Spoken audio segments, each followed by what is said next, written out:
అనారోగ్యం, ఉద్యోగం, వ్యాపారం అప్పులతో బాధపడుతున్నారా? వెంటనే జేకేఆర్ గురువు గారికి కాల్ చేసి అపాయింట్మెంట్ తీసుకోండి.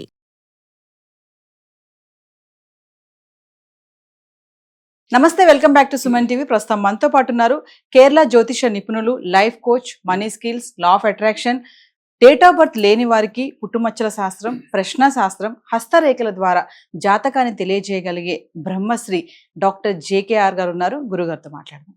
నమస్తే గురుగారు. నమస్కారం. గురుగారు, ఇప్పుడు పితృదేవతలు శాంతించకపోవడం వల్ల కొంతమంది ఇళ్లలో కుటుంబ సభ్యులలో సఖ్యత ఉండదు, ఆరోగ్య సమస్యలు, ఆర్థిక సమస్యలు ఉంటాయి అంటారు కదా, ఇది ఎంతవరకు నిజమంటారు? వాస్తవంగా నిజమేరా. ఎలా అంటే పితృదేవతల యొక్క అనుకూలత లేకపోతే ముందు ఇంట్లో శుభకార్యాలు జరగవు, వివాహాలు జరగవు, సంతానాలు కలగవు. ఇలా చాలా అవస్థలు పడుతూ ఉంటారు. వాళ్ళు ఎన్ని రెమెడీస్ పాటించినా వాళ్ళకి రిజల్ట్ రాదు. అలాగే ఎంతమంది డాక్టర్ దగ్గరికి వెళ్ళినా సంతానం కలగట్లేదు, అన్నీ బాగున్నాయి అంటా ఉంటారు. అప్పుడు వాళ్ళు పితృదేవతల్ని వారి యొక్క అనుగ్రహం కోసం కొన్ని క్రియలు చేసుకోవాలి. అంటే సమస్యలు ఇంటి పెద్దల యొక్క ఆత్మ శాంతించకపోతే ఇంట్లో సమస్యలు తలెత్తుతూ ఉంటాయి, గొడవలు అవుతూ ఉంటాయి, మనశ్శాంతి ఉండదు, ఎప్పుడు నెగిటివ్ అంత ఆరా ఎక్కువ ఉంటుంది ఇంట్లో, ఇలా ఎక్కువగా ఉంటాయి. అప్పుడు వారు ఏం చేయాలి అనంటే, వారి జన్మ నక్షత్రం రోజున, అంటే భర్త యొక్క జన్మ నక్షత్రం రోజున మీరు శివాలయంకి వెళ్ళి, ఎవరైతే ఈ యొక్క పితృదేవతల యొక్క ఆత్మ శాంతించలేదని భావిస్తారో వారి యొక్క బిడ్డలుగా ఉన్నవారు జన్మ నక్షత్రం రోజు, అంటే స్త్రీల కన్నా ఇద్దరు కలిసి వెళ్ళొచ్చు, లేకపోతే భర్త అయినా సరే, వెళ్ళి కేజీంపావు తిలలు అంటే నల్ల నువ్వులు అని అంటాం. కేజీంపావు నల్ల నువ్వుల్ని దానంగా ఇవ్వాలి. ఈ దానం ఇచ్చేటప్పుడు ఏం చేయాలి? దక్షిణ ఇచ్చి దానం చేయాలి. దక్షిణ అంటే వారి ఓపిక కొలది, అది 100 రూపాయలు లేకపోతే 200, 300 మీరు ఇచ్చి దానిపైన కాయిన్ కూడా పెట్టి, అంటే 101 రూపాయి అలా అన్నమాట. అందుకని మన పెద్దలు చెప్తుంటారు, 108 రూపాయలు లేకపోతే 101 రూపాయి పెట్టండి. ఇలా అది 101 కావచ్చు, 200 కావచ్చు, 500 కావచ్చు, వారి ఓపిక కొలది దానంతో పాటుగా ఈ యొక్క డబ్బుతో సహా దానం ఇవ్వాలి. ఇలా ఇవ్వటం వల్ల పితృదేవతల యొక్క ఆత్మ శాంతిస్తుంది. అదే కాక సోయం పాకాన్ని, అంటే స్వయం పాకము అంటే ఏమొస్తుందమ్మా, బియ్యము, చింతపండు, కూరగాయలు ఇవన్నీ కూడా కలిపి స్వయం పాకంగా చెప్పుకుంటాం. ఇవి కూడా సద్బ్రాహ్మణుడికి దానం ఇవ్వాలి. ఇలా ఎవరైతే ఇస్తారో, ఎప్పుడైతే బ్రాహ్మణోత్తముడు ఆత్మ శాంతిస్తుందో, అంటే ఈ తీసుకున్నప్పుడు అమ్మయ్య ఇవాళ నా కూరకి, నా భోజనానికి ఉన్నాయి సరిపోయినాయని ఆయన ఫీల్ అవుతాడో, పితృదేవతల యొక్క ఆత్మ శాంతిస్తుంది అని చెప్తున్నారు. దీనితో పాటుగా లేని వారి కోసం మనం ఏం చేసాం? బ్రాహ్మణోత్తముడికి దానం ఇచ్చాం. ఎందుకని? బ్రాహ్మణుల్లో భగవంతుడే కొలువై ఉంటాడు అని చెప్పి మన శాస్త్రాలు చెప్తూ ఉన్నాయి. అందువల్ల మనం అందుకనే బ్రాహ్మణుని చూడగానే ఒక్కసారి బ్రాహ్మణుడికి నమస్కారం చేయాలయ్యా అని మన పెద్దలు చెప్తూ ఉంటారు. దీనితో పాటుగా లేనివాడికి మజ్జిగ దానం. ఎందుకని? పితృదేవతల యొక్క అనుగ్రహం కలగాలి అంటేనేమో తిలలు దానం చేయాలి. తిలలతో పాటుగా లేనివాడికి అన్నదానం చేయాలి. సోయం పాకము, తిలలు కూడా పంతులు గారికి ఇవ్వాలి. వీటితో పాటు ముఖ్యంగా అమావాస్య తిథి రోజు కానీ, వారు చనిపోయిన తిథుల రోజులు కానీ, అలాగే ఆ ఇంట్లో యజమాని అంటే భర్త కావచ్చు, యజమాని అని ఉంటారు కదా, ఆయన యొక్క జన్మ నక్షత్రం రోజు కానీ ఇలా చేయొచ్చు. దీంతో పాటుగా మనం మనసు ప్రశాంతంగా ఉండాలి కదా. ఎప్పుడు వీటి వల్ల ఏం జరుగుతుంది? అలజడి మొదలవుతాం. ఈ మనసు ప్రశాంతత రావటం కోసం చంద్రుడి యొక్క అనుగ్రహం కావాలి. మనసుకు కారకుడైన వాడు ఆస్ట్రాలజీలో చంద్రుడు. ఈ చంద్ర భగవానుడు అనుగ్రహం కావాలి అంటే మనం బియ్యం దానం ఇవ్వాలి. అంటే లేని వారికి అన్నదానం చేయొచ్చు, అనాథ పిల్లలకి బియ్యం డొనేట్ చేయొచ్చు, ఎక్కడైనా అన్న సంతర్పణలు జరుగుతున్నప్పుడు బియ్యాన్ని దానంగా ఇవ్వచ్చు, లేక బ్రాహ్మణులకు కూడా బియ్యం ఇవ్వచ్చు. ఇలా ఎవరైతే చేస్తారో, అలాగే మజ్జిగ దానం చేయొచ్చు, అలాగే మంచినీటిని దానంగా, అంటే ఇప్పుడు వేసవకాలం కదా, వేసవకాలంలో మనం మంచినీటిని ఏర్పాటు చేయొచ్చు. పక్షులకి, జంతువులకి కూడా నీటిని ఏర్పాటు చేయొచ్చు. సహజంగా మనుషులకు అందరం చేస్తూ ఉన్నాం కదా, మరి మూగజీవాలకు కూడా మనం చేసినట్లయితే వెంటనే మన పెద్దలు దీవిస్తారు, ఆత్మ శాంతిస్తుంది. అలాగే మూగజీవాల యొక్క ఆత్మ గనక మనకి దీవిస్తూ ఉంటే మనం ఈ కర్మల నుంచి బయటపడతాం. దీనితో పాటుగా ఉన్నతంగా ఎదగాలి, జీవితంలో ప్రశాంతంగా ఉండాలి, కష్టాలే ఉండకూడదు అనుకుంటే మనకు వచ్చిన దాంట్లో 10% చాలు. ఇంకా కూడా మీరు మనసు అంగీకరించకపోతే 5%.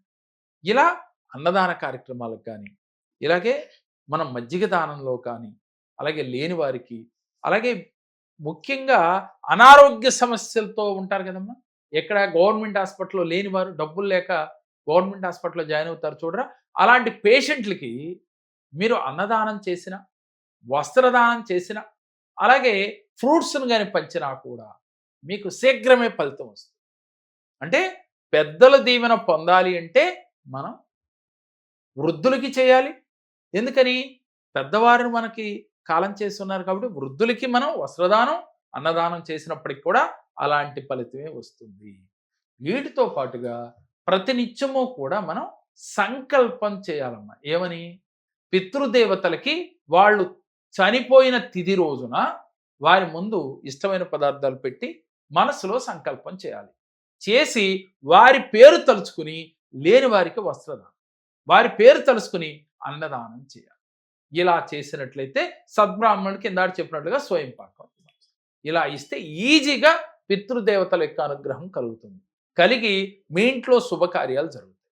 వీటితో పాటుగా మనం ప్రతినిత్యం చేయవలసింది ఏంటి అంటే ధ్యానం చేయాలి. మీలో భయాన్ని వదలాలి. ప్రతినిత్యం మనకేంటి, ఎవరో మాలాంటి వాళ్ళ దగ్గరికి వచ్చినప్పుడు మీకు పితృదోషం ఉందని చెప్పాం. చెప్పగానే మనిషిలో ఒక భయం ఏర్పడుతుంది. భయం ఏర్పడిపోయి అసలు నేనేం చేయాలి ఇప్పుడు అనే ఒక ఘర్షణ ఏర్పడుతుంది. ఈ ఘర్షణలో ఏమీ చేయలేక నిస్సత్తువ అయిపోతాడు. అంటే నేనేమీ చేయలేను, నాకు పితృదోషం ఉందంట, నా వల్ల ఏమీ కాదు, దీనివల్ల నేను ఎదగలేకపోతున్నాను. ముందు ఆ పదాలని పక్కన పెట్టాలి. నేను ఇలా ఉంది, దీనికి రెమెడీ చేయండి అని చెప్పాను. ఆ దోషం వల్ల నువ్వు ఎదగలేకపోతున్నావు అని చెప్పలేదు. ఆ దోషం ఉందయ్యా, దానికి రెమెడీ చెయ్యి, చేస్తే నీకు సపోర్ట్ అవుతుంది, నీ కష్టానికి తగ్గ ఫలితాన్ని అందుకుంటావు, ఇంట్లో శుభకార్యాలు జరుగుతాయని చెప్పాను.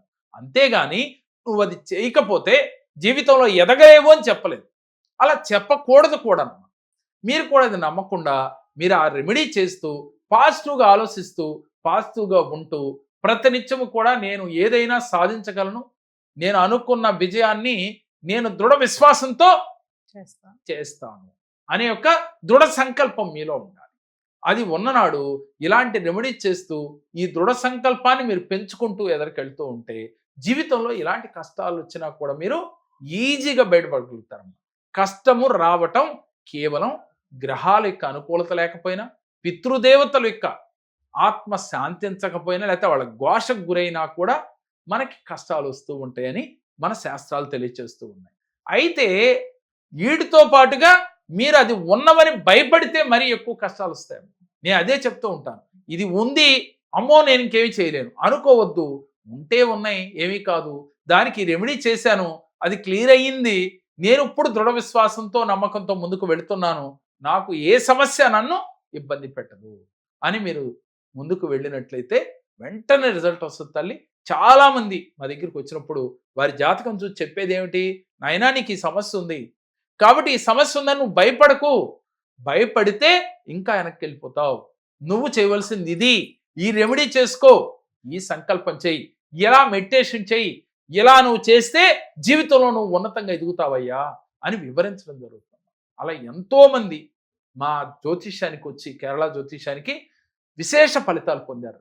జీవితంలో వివాహాలు లేని వారు, సంతానం కలిగిన వారు, అలాగే ఐశ్వర్యవంతులైన వారు, కోట్లు సంపాదించిన వారు ఎంతోమంది ఉన్నారు. వాళ్ళందరినీ కూడా వీడియోల రూపంలో చూపిస్తూ ఉన్నాం. ఎందుకు చూపిస్తున్నామంటే వారికి జరిగింది మరి మీలాంటి వారికి ఎందుకు జరగదు? అయితే మీలో నమ్మకం ఉండాలి, నమ్మకంతో ఆచరించాలి, ఆచరిస్తే తప్పకుండా జరుగుతుంది. కాకపోతే మీకు సరిగ్గా గైడ్ చేసే గురువు కావాలి, అలాగే ఆ గురువు పైన మీకు విశ్వాసం ఉండాలి, అప్పుడు మీకు రిజల్ట్ వస్తుంది. గురుగారు ఒకసారి అపాయింట్మెంట్స్ ఆన్లైన్ ఆఫ్లైన్ అపాయింట్మెంట్స్ అందుబాటులో ఉన్నాయి. ఎవరైతే ఆన్లైన్లో కానీ ఆఫ్లైన్లో కానీ కలవాలనుకుంటున్నారో స్క్రీన్ పైన స్కోవతున్న నెంబర్లకు కాల్ చేయండి. ఒక మనిషి జాతకాన్ని 12 కోణములలో చూసి పరిశీలించి పరిశోధించి మీ జాతక వివరణ తెలియజేయడం జరుగుతుంది. సమస్య ఎక్కడున్నా దాన్ని తెలుసుకుని దాన్ని పరిష్కార మార్గంలో మిమ్మల్ని తీసుకెళ్ళటానికి ఈ కేరళ జ్యోతిషం సిద్ధంగా ఉంది. మరి మీరు సమస్య ఉందని బాధపడకుండా ఒక్కసారి మా కేరళ జ్యోతిషాన్ని అప్రోచ్ అవ్వండి. మీ జీవితంలో అద్భుతాలు ఎందుకు రావో చూడొచ్చు. ఎప్పుడూ కూడా మనిషి తలుసుకుంటే సాధించలేనిది లేదు. సమస్య వచ్చిందని కుంగిపోకుండా ఆ సమస్యని ఎలా మనం ఈజీగా బయటికి రావాలా సమస్య నుంచి అని ఆలోచించాలి, అన్వేషించాలి, సరైన గురువుని పట్టుకోవాలి. అప్పుడు మీరు జీవితంలో విజయ పదంలో ముందుకు వెళ్తారు. నమస్కారం. ప్రేక్షకులకు నమస్కారం. నేను యూట్యూబ్ లో కేకేఆర్ గారు సార్ చూసి నా ఆర్థిక ఇబ్బందుల వల్ల కేకేఆర్ గారిని విశాఖపట్నంలో కలవడం జరిగింది. నాకు కేకేఆర్ గారు కొన్ని రెమెడీస్ చెప్పారు, అవన్నీ నేను పాటించడంతో నా ఆర్థిక ఇబ్బందులన్నీ కొంచెం తొలగిపోయాయి. కాబట్టి కేకేఆర్ గారికి మనస్ఫూర్తిగా వేల నమస్కారాలు చేస్తూ ధన్యవాదాలు తెలుపుకుంటూ సెలవు తీసుకుంటాను.